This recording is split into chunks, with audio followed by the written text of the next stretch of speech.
What's up, degenerates? Mad Merrigan here for Cold Bear Sports, and once again I am joined by the dream team, the triple threat, Mickey D, the Bucky Basher. How's things? Not too bad, Paddy. Looking forward to a good weekend's race, and I hope it'll be as profitable as last weekend. We had a nice big winner, so it paid the expenses for the weekend after a couple of short price losers. Yes, always nice to bash the bookies. Joe Value, yourself, how's everything going? Yeah, flying now, Paddy. Yeah, happy days. All good, thanks. Right, lads, we have an awful lot of racing to cover, so we'll try and blow through it as quick as we can. Right, we're going to kick off tomorrow, Friday, the Doncaster meeting, the 140. I'll come to you, Joe Value. I see Andrew Baldings now is after hedging the top of the market. Noble Truth, a horse we know well, 7-2, and Razzle Dazzle, third favourite. Anything standing out to you here? Not really in the first one, Paddy. I like the way Razzle Dazzle won the last time. I thought it might take a bit of beating, but not strong on anything, to be honest with you. Yourself, the Bucky Basher. Yeah, won by 4 favourites in the last 10 years. There's 8 winners, all drawn 5 or lower, which is an interesting stat. Noble Truth is the sort of the form horse up to his last run, but he very disappointingly ran 4th to 5th in York. But I was very impressed with Ribby, the way it won in Salisbury, first time out for Marcus Dragoni. So 20-1, it drifted from 12s. It's a grey horse with a white face, and the way it quickened up, and it beat a money on shot, Buoyant, who was the second to Eraz, who was in that race that Noble Truth ran. So it looked like the extra furlong to 7 would be a huge plus. It's not entered any of the big races, so they must have, they caught it by surprise, obviously, the way it ran the last day. I'm very sweet on that at 5-1, a very strong each way bet on already at 5-1. Yeah, I like them myself. The only thing I worry about, they went far too fast that day. He set out the back, and he came home strong, but he did win well. Right, we'll move on quickly to the 210 at Doncaster, which is a very, very fast race. The Flying Childers. I'll come back to you, Joe Value. Amore heads the Bettanies after tightening up to 13-8. Little disappointing in France, but still ran okay. Yeah, Amore, yeah, he's definitely the form choice. Listen, lads, I made a mistake there. I was looking at Saturdays instead of Fridays. Sorry, I have a good piece written on Ribby here for the first race, so that'll be my selection for Doncaster in the first race to 140. So that's 3 across the board for Ribby. Sorry about that, but I just had it open on Saturday. But moving on to the 210, Amore, yeah, won over course and distance on debut, 5th to Chippewa in the Windsor Castle on only its second start. Went to Goodwood then and hacked up. Went to France, ran well. Definitely the form choice and should take plenty of beating. Mickey D, where does it lie? The Clive Cox horse ran well behind that, a girl in York as well. Some might say unlucky. I don't think so. Interesting stat here. 9 of the last 10 winners have been drawn 7 or lower, and Armour is drawn 10. So that looks like the lay of the day. It did look good 2 runs ago, all right, in soft ground. But the 2nd to the 4th has ran since. It has done nothing for the form. Fearby, I think, was 2nd in that, and it done nothing since. Finished 4th in France over 6, but it didn't finish out his race as strong as the George Bowie Corazon when it won in France. It won a Group 3, and I thought that finished off very strongly. Probably at a girl, blaze out, set the pace. I can see Corazon sitting in behind and swooping late to bring the money home. Yeah, I think you just have it backwards. Corazon will go to the front, at the girl will track that, and at the girl will bring the money home. Right, we'll move on. At the girl is all speed. I know she just about won in York the last day, but she had to switch twice in that race, and she got held up once. So for me, I'm all over at a girl. She's some each way, but she has more natural speed than a lot of them. Right, we move on then to the 240, the Doncaster Cup. Really, really interesting race. It's hard to know whether Trushan will turn up. For me here, I like Rodrigo Diaz, and I'm going to take a chance that he can take a giant leap forward, stepping up and trip and cause an upset. Joe Value, I'll come to you. What are you thinking here? Yeah, I know you like this Rodrigo's very much. I like him myself now, to be fair, but I'd be looking to back him without the big 2. He probably might be, you might get 2-1 without the 2, and I think that's a really good bet, to be honest with you. I don't know what price he is without the front two, but if he's around 2-1, I think he's a cracking bet. Mickey D, where does it come from here? Yes, 6 favourites in the last 10 years. Trushan will probably run because they're saying showers today and tonight will bring the ground to good to soft tomorrow. So it'll probably run. That'll slightly blunt Stradivarius' speed. Rodrigo Diaz, was second in the to Hookham in the Jeffrey Freer. Was only rated 96. It has to improve a lot to even catch up to Naif Road, who's rated 110. So I'd be looking at the same angle as Joe there, but I'd be going on Naif Road as opposed to Rodrigo Diaz, because Naif Road finished third in the Ledger, over the track. So it has ran in, 2 miles 2, 2 miles 4. So I'd be looking at that in the same angle as Joe was looking at for his Rodrigo. Yeah, but the minute to stop the cotton and put Rodrigo in a race and stop dropping him out off slow paces, he'll show you he's not a bad horse. They're giving him no chance. They're dropping him in last off slowly run races, and the poor horse is coming 10 wide down the home straight, trying to gallop on. He ran well behind Hookham over a trip too short off a really steady pace. He's an improver, and you'd have to say he needs to step up, but I think they like the sound of that, Joe, without the two fancied ones at 2-1. I think he'd be a cracker. Right, let's move on. So to 2:20 on Saturday. Really, really interesting for the Colts and Geldons, a Group 2 for the 7 furlongs. We have the horse here, Mickey D. I'll come to you. We gave him as the bet of the day the last day, Lucille. We get in York. Can he back it up and stamp his authority over a couple of interesting rivals?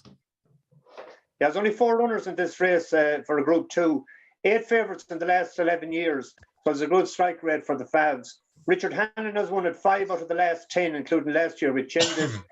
Reach for the Moon is rated 114, which is a pound higher than 130 or 113 rated Lucille. He's 2 for 4. Beat Great Max the last time, which Group 3 in Sandown, which it's not blowing away for him. I know it was a pretty fast time, but like any good captain, he never leaves a sinking ship. I'll have to stay loyal to Lucille. I was on him the last day. He's won 4 out of 5. Won the Jim Crack as a Group 2, similar to this. So I'll be on Lucille. Yeah, definitely interesting. Joe, value. Yeah, I was looking forward to this race. And Native Trail was meant to be running this as well, but I think he might be waiting for the Curragh on Sunday. It would have been a cracker altogether, but it's still a good race. It looks a dead match. Hard to split them. If you're pinning me down for selection, I go for Reach for the Stars, just because I like that Port Lonsdale, and this lad nearly beat Manascot. So if the bit of rain won't harm him, I'll go for Reach for the Stars to beat Lucille, who might be blunted a bit if the rain does come, as Mickey D was suggesting earlier on. Right, well, Lucille drifted the last day to 7-2, so I got enough of money off him. Bayside Boy ran well behind a nice horse on his second debut, that horse of Balding's, what was it called, Mascala. So he ran him to a head, but I'm going to take a chance at 22-1 Twilight Jet. Ran well behind Lasoul on the opposite side of the track. I tipped it up for the straight place bet that time, and who knows, they might cut it loose on the front end here today on Saturday, and it might take a bit of catching. I know Lucille is very good, but I'm just going to take a chance at 22-1. Twilight Jet can step up. Right, the 3 o'clock then we move on to the Kazoo Park Stakes Group 2 over 7 furlongs. We have a lot of unexposed or an unexposed horse at the top of the market. Lightly raced Roger Varian train, is it Laquiche or Laquash? Definitely an interesting colt. We have another nice horse of Owen Burroughs, second favourite. Joe, value, where does it lie here? And Glorious Journey, been mixing it in some good company. He has indeed, yeah. He's a solid horse, there's no doubt about that. But Lenny Quash, he's definitely, he has form in the book. His first run at Ascot was really good. Then, his form at Doncaster as well. He was only touched off in the good 2-year-old race last year. I think he's a blind and turn of foot. I wouldn't want a whole lot of rain from him, but I think he'll get it done, to be honest. Mickey D, are you in agreement? He's by Cable Bay, who seems to be doing very well. There are 4 favourites in the last 10 years. And no trainer has trained the winner twice in that length of time. 3 3-year-olds in the last 10 years, including last year, Aidan O'Brien. Lane Cash, or whatever you pronounce it, won first time out in Ascot last August. was second in the Hungerford to Sacred at a, you know, they mustn't expect it because it's 22-1. But Denia is stepping up from handicap company, but it's up to 112 now. It's in the reckoning. But I'll stick with the old reliable Glorious Journey for Charlie Appleby. It was third to Space Blues in a Group 2 at York. For Sir Brusca was fourth, and Highfield Princess was in that race as well. It previously beat Matakale in a Group 3 at 7 furlongs. 7 furlongs is a sort of a specialist distance, and I think this fits the bill for me. It's in the Sheik's colours, what do you call them? The purple and white, and that's the Glorious Journey for me will do. Yeah, in the Hal Sheikh, Al Jala, or whatever you pronounce it. Listen, I think Lacroix will do a job on these. I really do. There's a bit of back form to him. He ran really well. That filly that he finished behind William Haggis's, they think an awful lot of that filly. But there's a bit of form with this fella finishes in front of One Ruler and behind the horse that was on a good tear up for Ralph Beckett at the time. I think this horse can step up the most. And I think he'll probably be too good for them. I really do. I genuinely think he could end up far too good for them. So we'll see. Very unusual. Usually leaves a bit of work after the first run to build on throughout the season anyway. So I expect him to improve a lot from his first run. So yeah, no, definitely. And I think you know, them colours aren't famous for that. They know they let horses develop on the track and come to hand. Right, moving on to the big one, the San Ledger, Mickey D. Johnny Murtaugh and done you a turn. Will he do you another one here? I didn't pick him now, to be honest. He's an improving horse, all right, but he just might lack the class here. Aidan O'Brien and Joseph O'Brien have won it between them 3 times in the last 4 years. There's some money on this. There's 420,000 for the winner, 120 for second, 80 for third, 40 for fourth, 30 for fifth, and 10 for sixth. So the sign will be up, all handbrakes off, please, before the start of this race. Aidan O'Brien has 4 runners. The most interesting to me is interpretation. It won the Finney Row Stakes. Holly Dial is riding it, so it's 1/1/6. I think it's a great crack in each way bet at 16-1. I see the supplemented high definition. I don't know, but that seems such a waste of money. Should have given him a supplement, not supplemented. He's I in can't bad, understand. he's in badly need of a fucking holiday and bring him back next year. Maybe he's on a holiday over here. Hurricane Lane was third in the Derby. He's only defeated 6 runs. And he pulled his 2 front feet or shoes off that day. And I climbed the reek years ago in bare feet, so I know all about the pain that can hurt. So that's won the Irish Derby. Then it won the Group 1 in Longchamp. It's the old adage: if it stays, it wins. You know, so I'd imagine that's it will win, and I'll be on interpretation each way. He's going to be very hard to beat, lads. There's absolutely no doubt about that. I think the horse you mentioned is interesting as an each way bet. It's unexposed. It seems to stay well. So Holly Doyle, it'd be someday for Holly Doyle if she could crack this one for riding for the Ballydoyle stable. Look, a quick word on high definition. Obviously, he's a good horse, but there's just as I said before, there's a hole in him. There's something just amiss with this horse, and it's hard to back him. If he came back to his brilliant best, yes, but I just think he's too much of a late developing type. He's not showing it. Ottoman Emperor is definitely a horse on the up. Like, would you be surprised to be improved again? No, but is improving again good enough to beat Hurricane Lane? Hard to know. I think interpretation, Mickey, I'll side with you. I'll go each way, and maybe I'd back him without the favourite as well. Definitely, it's interesting, like, but do you know what, though? Just we have a time for, like, a really quick word. Many a good horses got bet in this race. Like, many of favourites got bet. Now, Hurricane Lane has managed to win the Irish Derby, looking like this race would really suit him. He's managed to win all the races he's won, but looking like this is the real race that is made for him, if that makes sense. But I've seen many good horses come here and get turned over. So at the odds, you'd want to tread carefully at the end of a long season. Right, we're going to move on to Saturday, Leopardstown. We kick it off with a listed race. It's the Ballylynch Stud listed race. I see we have Breeze Breeze Easy, David Evans travelling over. I see Pete Toomey has a nice mare here. Billy Lee takes the ride. Where does it lie here, Joe Value? Yeah, no, I really like Voice of Angels here. I think they think a lot of her. She's entered in a Group 1 on Sunday, and she done nothing right the last time, and she was still only beating the length and a half by the horse you mentioned there, Paddy Toomey, so they think highly of that. I just think Voice of Angels, she was second first time out to a decent one of Aiden's. Joseph's always progressed, as we know, and if she kind of races more professionally this time, she could be a double figure price, and I give her a huge chance. I think she's a cracking each way, but I don't know what price she'll be, but I'm hoping she'll be around 12, 14 to 1, and I'll be getting stuck in each way anyway. Mickey D, we'll come to you. Mickey, what are you thinking here? Well, the stats suggest Joe could be on the right track there, because this is only the fourth running of this race, and there has been 2 12 to 1 shots and a 13 to 2 shot. They were the 3 prices of the winner, so they were all big prices.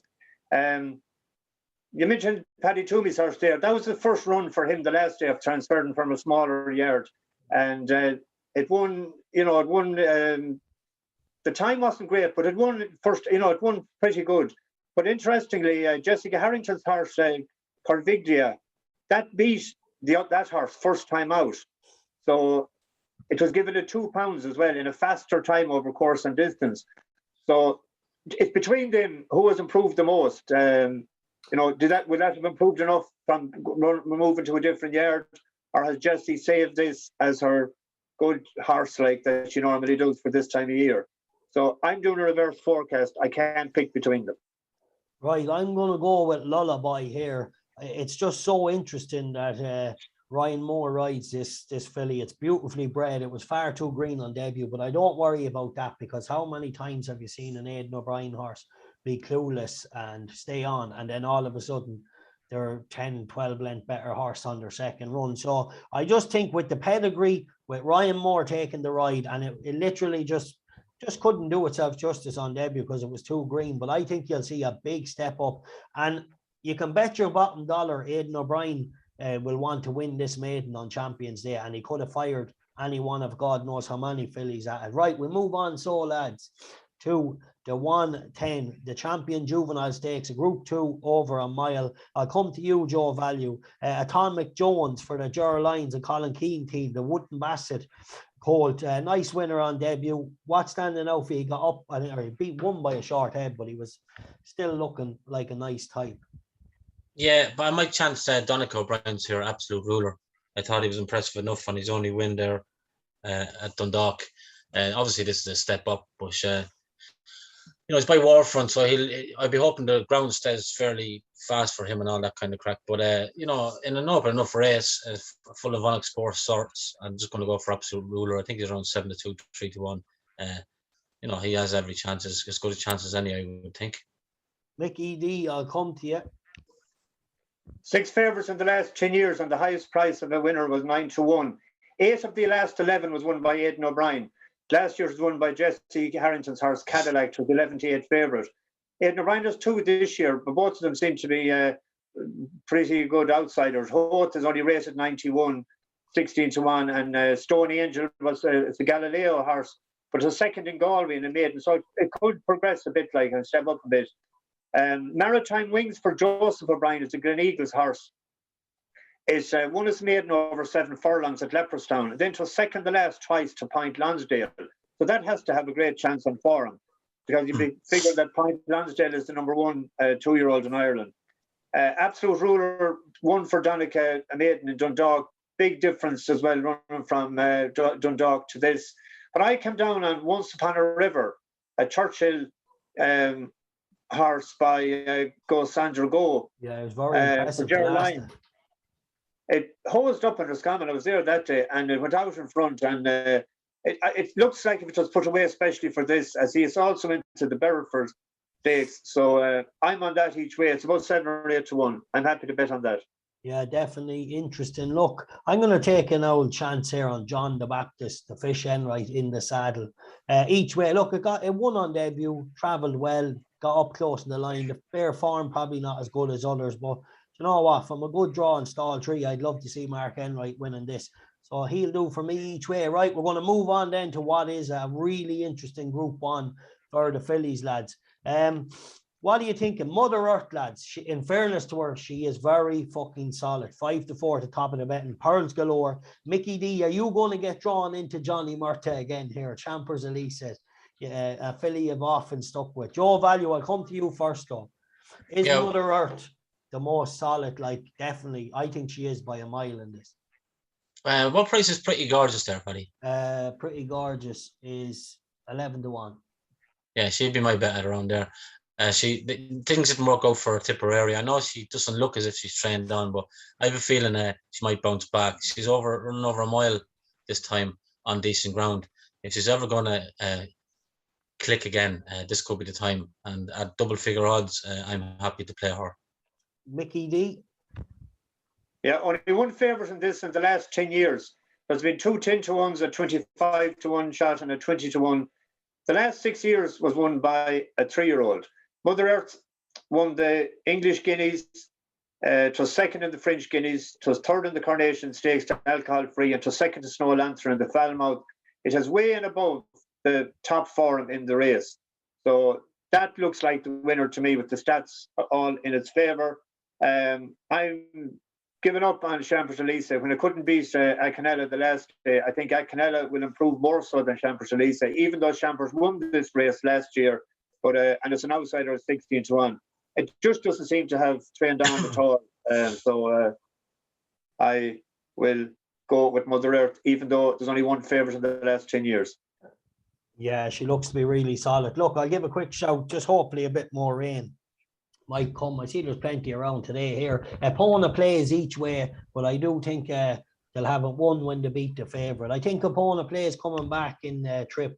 Might just suit her. Look, she'll have to step up, but if they did get a bit of rain, it might just help her out. Right, the 210 lads, we're going to move on so quickly and swiftly to the Clipper Logistics Mile Group 2. So very, very interesting. I thought it was wide open enough. You have the likes of Max Sweeney, Norge. Obviously, Max Sweeney's going to be looking to get something going. Snap Bateria was a very dominant winner the last day in Cork.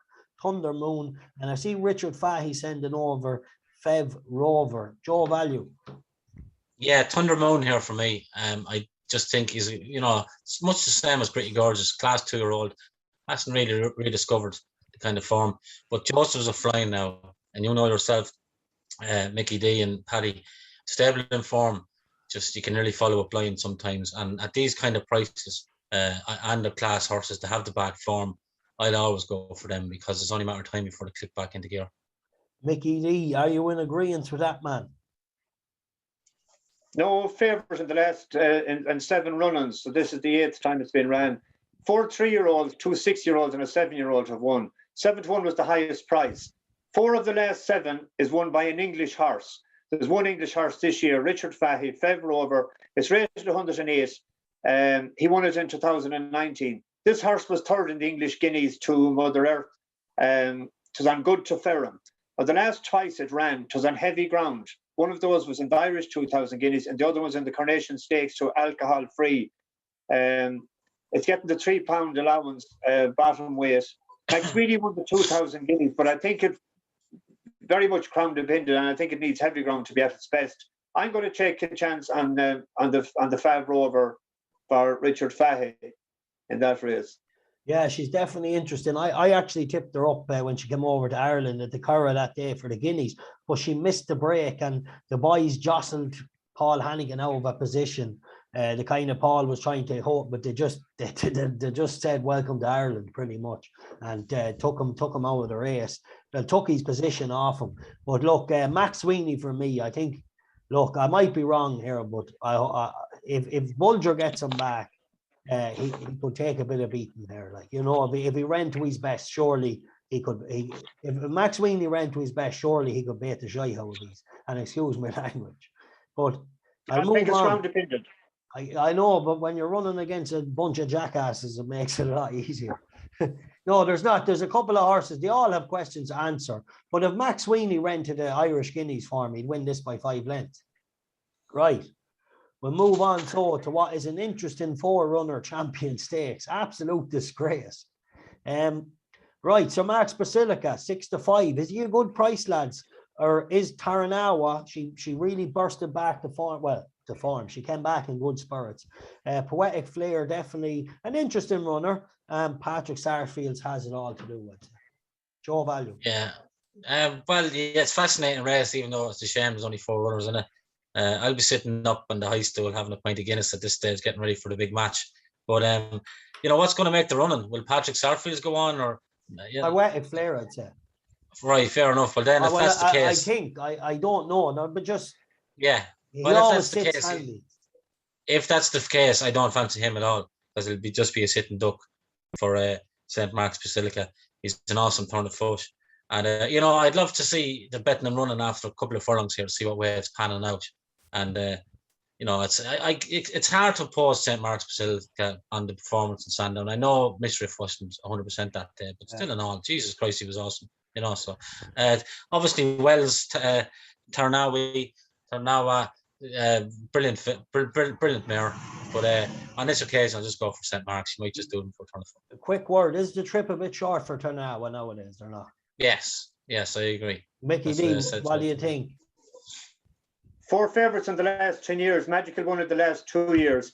6 of the last 10 was won by an English raider, and they've none this year, even though there's 580k for the winner, 200k for second, 100k for third, 50k for fourth. So you'd imagine if there was a 1 cent over that had picked up a bit of a split of that pot. 4 3-year-olds in the last 10 years, 4 5-year-olds. So, and there's 2 of each this year. So there'll be one of the other moving up. Tarnawa is 4 for 4 last year, won the Breeders' Cup turf in Keeneland and go to Ferrum. 2 Group 1s in France, but they're all over 1.5 miles. And it takes, even though it won in Keeneland, it takes a long time to wind itself up, I thought. And Poetic Flair has never ran over this distance yet. Mark's Basilica has won its last twice over this distance. It's rated 128. It's a great turn of foot.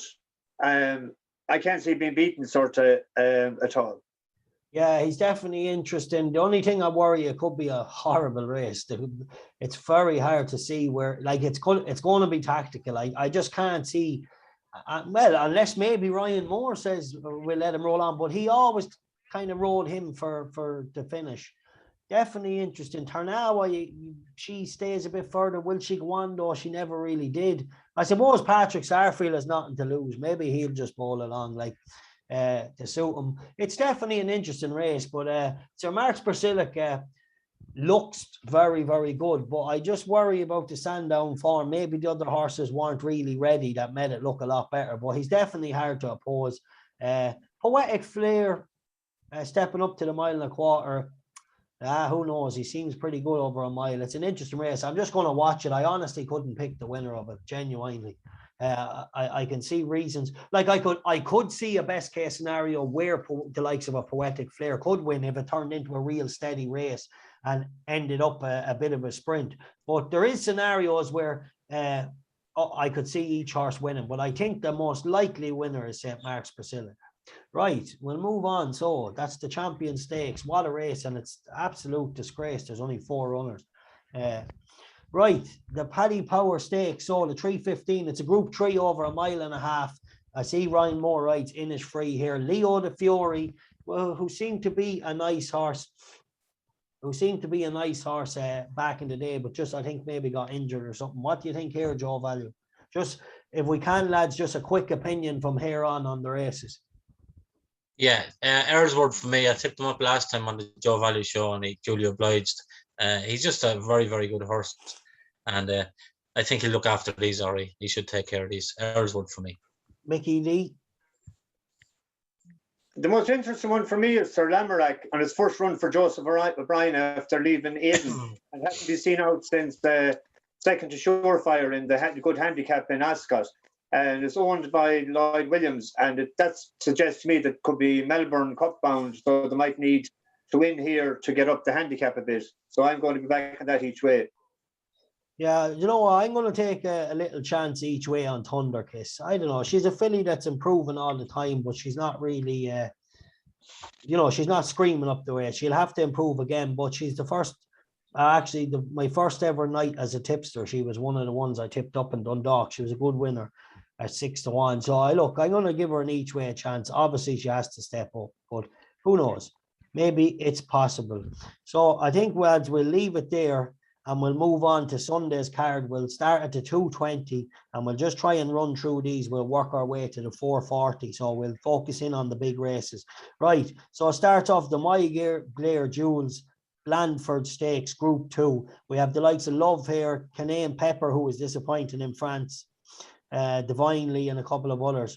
I don't have the final decks in front of me, which is a bit, awkward. Joe Value. Yeah, if Tiona runs here, Roger Varian's one. I hope I'm pronouncing that right. Tiona. She was favourite for the Oaks there during the winter. She raced very professionally last time at Windsor. She shows how good she was. If she can do that again and run Sunday, she'll win. Yeah, Mickey D, what are you thinking? Yeah, I left it down to between Tiona and Love, depending on who runs. It's not easy to pick them when you don't know who's running. But Love is down in class. This is a grade 2. So I like the grade 1 down to grade 2 angle. So I possibly might pick Love over Tiona. Well, I'm going to go with Tiona as well because I met a big boo-boo. I really liked her. There was a lot of talk about her earlier in the year. Then she got, her bubble didn't get burst. She ran well, was it behind Snowfall in York? And was it behind Snowfall or one of them? She finished third or fourth in York. And I really marked her up as a nice filly because she was green that day. And of course, the tracker beat Tiona's running the last day in Windsor. She was a giveaway. And I couldn't bring myself. I said, I'll see how she comes back. And lads, if when you're using your head, she was an ass. She should have been 1-5. You know what I mean? It was just a big miss. But anyway, I'm going to stick with her. I think she's an improver. I think she learnt on the job, but her high class ability was allowed her to still run at a high level. Right, then we're going to move on to the Flying 5 Stakes Group 1. This is a really, really interesting race. I thought Glass Slippers could be hard to beat here, Joe Value. Well, if Dragon Symbol runs in this, I'll be going for him. I just like that horse. He's top class, and if he runs in this, he's entered. I don't know whether he will now or not. Yeah. Mickey D, what about yourself? Yeah. I thought Dragon Symbol bought some good form, but he tends to always find a way to lose too, though.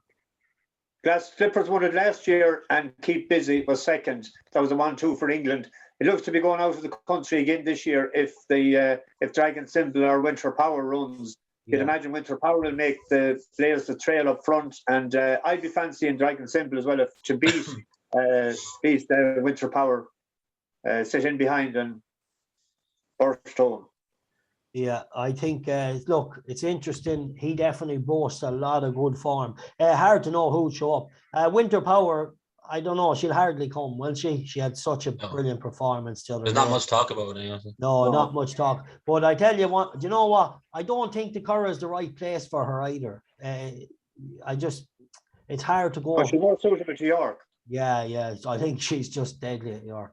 Right, we're going to move on, lads, to the 330, which is just a quick word. Look, we've no declarations here, but I see they're all double entered. I'll tell you what we'll do. We'll leave them off. We'll just move on to the 405, the Group 1, the St. Vincent or the Goffs Vincent O'Brien National Stakes, the 405, lads, unless one of you had a real opinion on the last one.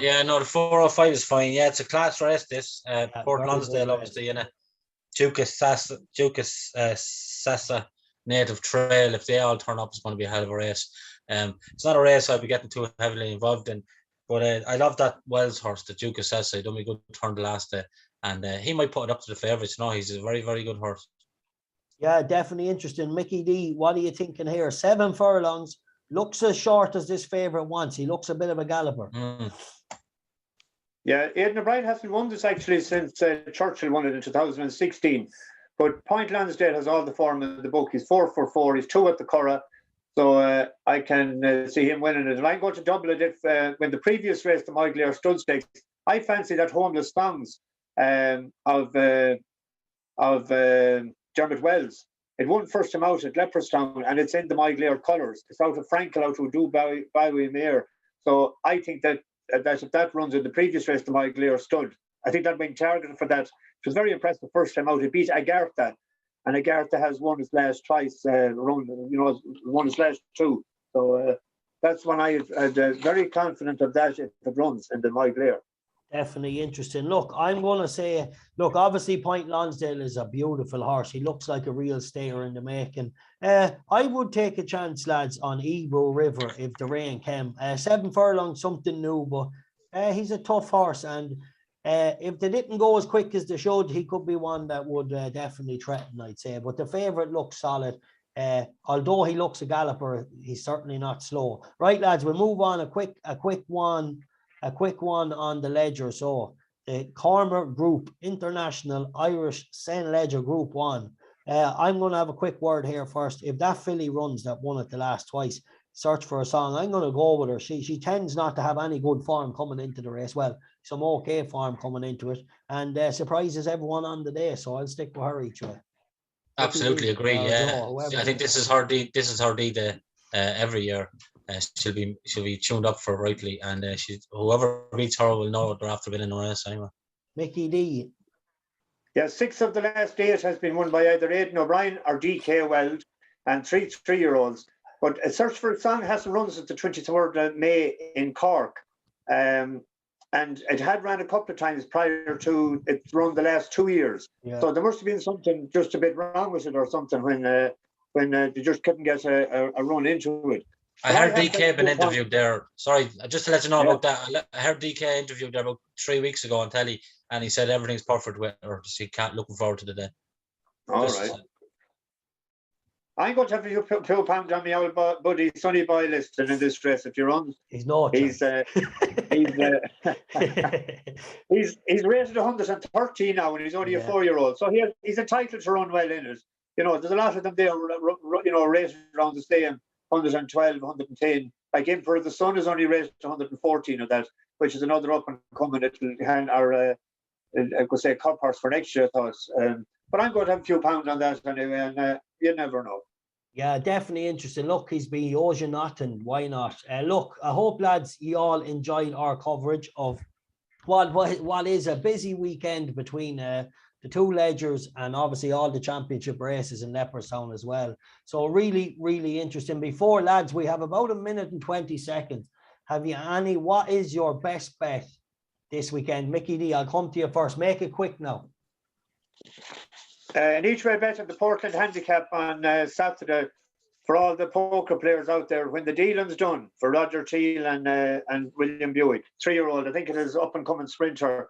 Oxted won it a couple of years ago for the same combination. So when the dealing's done for me, each way bet Saturday. Joe Value. Yeah, the 12:40 Leopardstown on Saturday. The first race there, Voice of Angels. We're entered in a Group 1. We're clashing. Lullaby. You think, yeah, we're clashing again, right? I'm going to go with Lullaby as an each way. I just think it's interesting that it's running there. Right, lads, thanks a million for tuning in. I hope you enjoyed the coverage. I hope Mickey bashes the bookie, and I hope Joe grabbed all the value. Right, the time for cotton is over.